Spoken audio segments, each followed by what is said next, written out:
Now, sure, we have some people on the right who've also done some dastardly deeds. Tim McVeigh, the Oklahoma City bombing, that was awful. They were obviously connected to the right. They were. But you have, and even when you have the left who try to portray all of these people as being righties, they're obviously and proven lefty, like the Gabby Giffords shooter, a known lefty. But yet we heard from the lamestream media that this guy was, he listened to Rush Limbaugh. He never listened to Rush Limbaugh. He never paid attention to Governor Palin. All of these people are coming from the left. Now, if you take everyday, quote unquote, normal people who think that they're so smart, who sit in front of their computer screen, even for work, and then after work, that's all they do is play video games and what have you, and they're sitting there weighing 350 pounds, and they can't see past their screen 12 inches in front of their face, and you'll find them. Just go to Walmart and go to the grocery store. You'll see them. You'll know exactly who I'm talking about. And they think that they are so cool and so smart when they're very nerdy. They're very, they have no social skills, and yet they will think that they can do all kinds of things on the computer. And they believe that they like to think of themselves as these wonderful heroes that are running around saving people and killing bad guys and zombies and all this kind of stuff. Yet they're sitting there at 5'10", 5'9", 5 feet 10 inches tall, 5 feet 9 inches tall, weighing over 300 pounds, and they can barely touch their own toes. And these are the people that think that everybody else should also be giving them something. Why? Because they're too damn lazy and too wrapped up in their own little world, their computer and virtual world, to actually improve their skills and then go market them to get a better paying job. They're the ones that are sitting around over at places like, I'm going to say it, they're sitting at Walmart. They're working in the gas station, convenience store, 24/7. There's nothing wrong with it. They have a job. But they're complaining that all they're doing is making $12 an hour. And that somebody else should be paying for some part of their life. While they're sitting at home on their duff on their days off, not doing anything, but pretending to live life instead of actually getting out there and living it. Now, people on the right tend to actually get out there and live life. Sure, we have our hobbies. Sure, we like to spend some time on the computer, on social media, social networking, and all that kind of thing. I can tell you this, though. If you were to ask, they don't like to release this type of data, but if you were to ask Facebook or Twitter or any of the others try to split, because they know how much the average person spends on their site every day. They know down to the second, kind of like down to the penny. They know down to the second. And they also have all that information about your political leanings, what you like, dislike, all that. They have so much information on you. That's how they're able to sell advertising. They know you better than you. But what they don't like to admit is that those who are more right-leaning spend less time than those who... If you notice a lot of the ads that are pointed toward, what are they? Pay attention to the ads that come your way. Just pay attention to them from now on. You don't got to buy anything, or just start paying attention to the ads. You're going to start seeing a pattern. Simply because Facebook and Twitter and all those other networks, they know who you are by your surfing activities. Now, you're probably going to see certain ads repeat themselves over and over and over and over again. And there, again, nothing wrong with that. It's just called target marketing. But understand, you're being targeted in a way because you're not spending as much time as somebody else is online. Now, I want you to try to pay attention to a liberal friends page. Ask them about what type of ads that they're getting, how often they're getting, because the less time that you're spending on social, if you've been on there for a long time, like say you've had your account on Facebook for 5 years, but every time you go onto Facebook, you're only on there for 5 minutes, you're more likely than not to see, on average, more ads than the person who's on there for an hour. Just saying. Pay attention to that stuff. Because it tells you what the social media thinks of you. And if you're out there living instead of being in a fantasy world, if you're living real life, you're probably going to get bombarded slightly more with certain targeted, repetitive ads. That person who's sitting in front of their computer, weighing 350 pounds, is not going to be bombarded quite as often because he's always online. Doesn't have a life. You've got a life. Those who are right-leaning, those who are Christian or Jewish in faith, well, any real faith tends to spend less time online and on social media than those who do not have a faith and have a left-leaning political slant.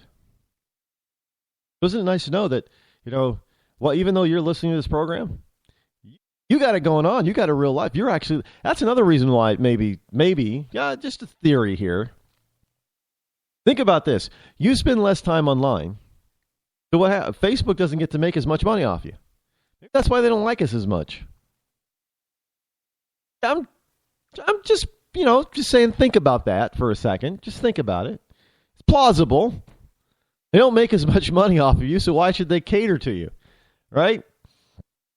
They're going to cater to the person who makes them a ton of money because they're always on.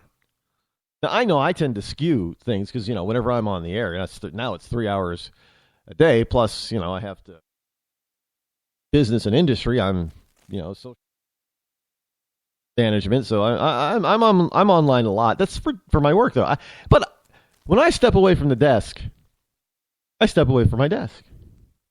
And when it's the weekend, I'm rarely on my computer. I may check in on my phone every once in a while or my iPad, but I don't spend hours and hours and hours and hours for recreation. I have other things I'd rather be doing for recreation. I can recreate. That doesn't sound right. When I recreate, I don't recreate living in a fantasy world on the computer. Now, this is how some of our politics are born, too. Because if you actually pay attention to this, then you'll start to understand how it is that Democrats and Obama were able to utilize social media so early on. Because basically conservatives and Republicans back in 2007, 2008, 2009 were not spending a lot of time on social media. A lot of their free time was not spent on Facebook, MySpace, and other social media of the day. I know you probably haven't heard that word in a while, MySpace. It's still around, by the way. But, I still get an email from them every once. See, this is the problem. This is why I tell you, this is just a side note of it. You got to be careful what you post online. You got to be careful because it doesn't go away. And you got to be careful when you're trying to, let me just put it this way. If you're pretending to be somebody else out there, you need to stop. It's not funny. It's not cute. You're not being, flattering to the person that you're trying to be or pretending to be or imitating. It can be harmful and dangerous. And the stuff doesn't go away once it's on the internet. For example, yes, like just about everybody else, like hundreds of millions of people, I once had a MySpace account. Well, I deleted that MySpace account. Well, every once in a while, MySpace sends me an email. And I go over there. I'm like, why are they sending me? I go, and there's my account again. And I've deleted this account. It doesn't go away. Just as a side note, so maybe you should pay attention. I know a lot of people don't pay attention to their email stuff. Sometimes they'll throw a lot of stuff over into the trash, spam folder. You need to start paying attention to that stuff. I'm telling you right now. Do not know what's coming back to haunt you. Stuff you think that you have deleted on some network or site or what have you can come back. Are there laws against that? I don't think that there are, which is why it's happening. I know MySpace's hope is that they're going to bring back the glory days by getting people to come back and start utilizing the service. What easier way to utilize the service is to revive the old accounts, I guess, right? No, makes me want to. I can't block them because I need to know every time they restore this account. And the funny thing, it can't be somebody who's imitating me, because I go in there and I change the password every single time I get a new notice that, this person or that person said hi, or is it and I've even contacted the MySpace support, said, look, I've tried to delete this account. It's deleted permanently. Get rid of it. Erase it. Hey, a few months later, I get an email. I'm just resigned probably for as long as MySpace is active. I'm probably every 3 months or so, I'm going to get an email. I'm going to have to go back over to MySpace, change the password, and then delete the account again.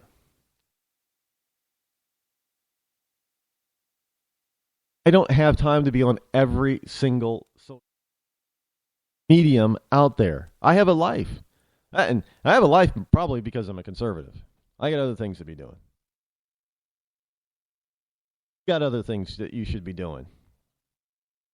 I don't know. Why would you rather sit in front of it?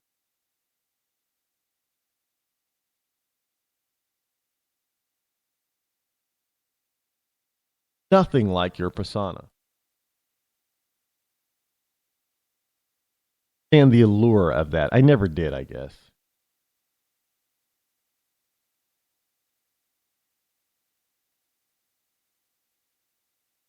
You never know.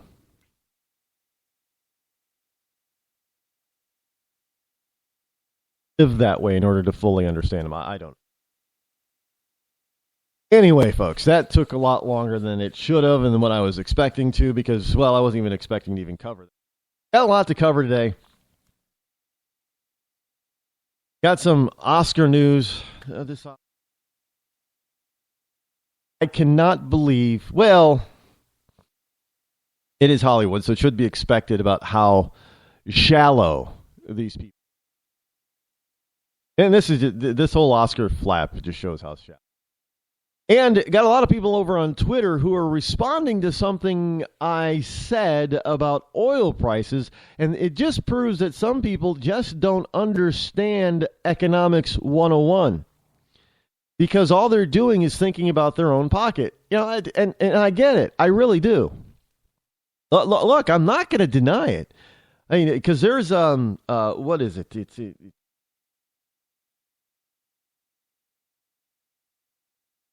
Michigan.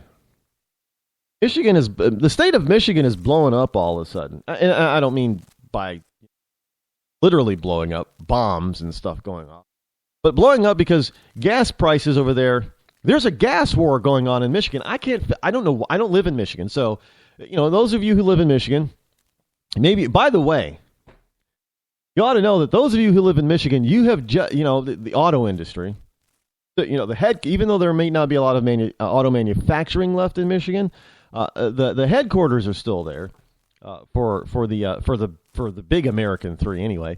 You were just told on the last Shark Tank episode, I forget his name now, but he's a big investor, he's a shark. He's a new shark, a once-in-a-while shark. But he just said that that last Friday that the auto industry is going to die because people don't want to own cars anymore. Just saying. I'm not saying it. He said it. But we'll cover that when we get back.